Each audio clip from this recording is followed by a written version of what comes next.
आज की वीडियो में हम इन वाले वाक्य की स्टडी करेंगे। यह वाक्य बहुत ही कॉमन वाक्य है जो हर जगह बोले जाते हैं, पर ऐसे वाक्य हर किसी को बनाना नहीं आता। मैं आपसे वादा करता हूँ कि एक बार यदि एक क्लास आपने देख ली तो ऐसे वाक्य नींद में भी बना लोगे। तो बिना समय गवाए वीडियो शुरू करते हैं। उसने मुझे इंदौर जाने के लिए मजबूर किया। पूनम मुझे खाना खाने के लिए मजबूर करती है। वो मुझे नहाने के लिए मजबूर कर रही है। तुम मुझे पढ़ाई करने के लिए मजबूर मत करो। इन चारों वाक्यों में मजबूर करना शब्द आए हैं, तो इस मजबूर करने के लिए हम इंग्लिश में फोर्स और कंपेल वर्ब का प्रयोग करेंगे। जैसे उसने मुझे इंदौर जाने के लिए मजबूर किया, तो इसको बनाएंगे he forced me to go to Indore. इसको ऐसा भी बना सकते हैं he compelled me to go to Indore.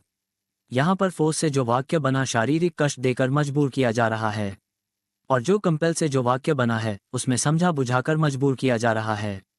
देखते हैं अगला वाक्य, पूनम मुझे खाना खाने के लिए मजबूर करती है। तो इसकी इंग्लिश होगी Poonam forces me to eat. इसको ऐसा भी बना सकते हैं Poonam compels me to eat. वो मुझे नहाने के लिए मजबूर कर रही है। तो इसकी इंग्लिश होगी she is forcing me to take a bath. इसको ऐसा भी बना सकते हैं she is compelling me to bath. तुम मुझे पढ़ाई करने के लिए मजबूर मत करो। इसकी इंग्लिश होगी don't force me to study. इसको ऐसा भी बना सकते हैं don't compel me to study. इस प्रकार से हम मजबूर करने के अर्थ में इंग्लिश में फोर्स और कंपेल का प्रयोग कर और भी इस प्रकार के वाक्य की इंग्लिश बना सकते हैं। तो देखते हैं नेक्स्ट। तो तुम इंदौर चले जाना। हो सके तो तुम राम को पढ़ा देना। हो सका तो वे क्रिकेट खेलेंगे। हो सका तो वो यहाँ आएगी। इन सब वाक्यों में हो सके और हो सका शब्द आए हैं। इस हो सके या हो सका के लिए हम इंग्लिश में इफ पॉसिबल का प्रयोग कर ऐसे वाक्यों की इंग्लिश बनाएंगे। जैसे हो सके तो तुम इंदौर चले जाना, तो इसकी इंग्लिश होगी if possible you should go to Indore. हो सके तो तुम राम को पढ़ा देना, तो इसको इंग्लिश में बनाएंगे if possible please teach Ram. हो सका तो वे क्रिकेट खेलेंगे, तो इसकी इंग्लिश होगी they will play cricket if possible. हो सका तो वो यहाँ आएगी, तो इसको इंग्लिश में बनाएंगे she will come here if possible. यहाँ पर हम इफ पॉसिबल आगे भी लगा सकते हैं, तो होगा if possible she will come here. हो सके तो मुझे कॉल करना, कॉल में इफ पॉसिबल। इस प्रकार से हम हो सके तो के लिए इंग्लिश में इफ पॉसिबल का प्रयोग कर और भी ऐसे वाक्यों की इंग्लिश आसानी से बना सकते हैं। तो देखते नेक्स्ट। उसे नींद में चलने की आदत है। राधा को बड़बड़ाने की आदत है। मुझे गुनगुनाने की आदत थी। क्या तुमको बकवास करने की आदत है। इन चारों वाक्यों में आदत शब्द आया है, जिसे ये पता चलता है कि किसी व्यक्ति को किसी चीज़ की आदत है। यहाँ पर हम आदत है के लिए हैज़ अ हैबिट या हैव अ हैबिट का प्रयोग करेंगे और आदत थी के लिए हैड अ हैबिट का प्रयोग करेंगे, और जिस चीज़ की आदत होगी उसको ऑफ के बाद आईएनजी फॉर्म में लिखेंगे। जैसे उसे नींद में चलने की आदत है, तो इसकी इंग्लिश होगी she has a habit of sleep walking. Radha को बड़बड़ाने की आदत है।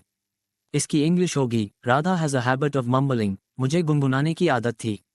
I had a habit of humming. क्या तुमको बकवास करने की आदत है, तो इसको इंग्लिश में बनाएंगे do you have a habit of talking nonsense. इस प्रकार से हम आदत है के लिए इंग्लिश में हैज़ अ हैबिट या हैव अ हैबिट और आदत थी के लिए इंग्लिश में हैड अ हैबिट का प्रयोग कर और भी अच्छे अच्छे वाक्य को इंग्लिश में बना सकते हैं।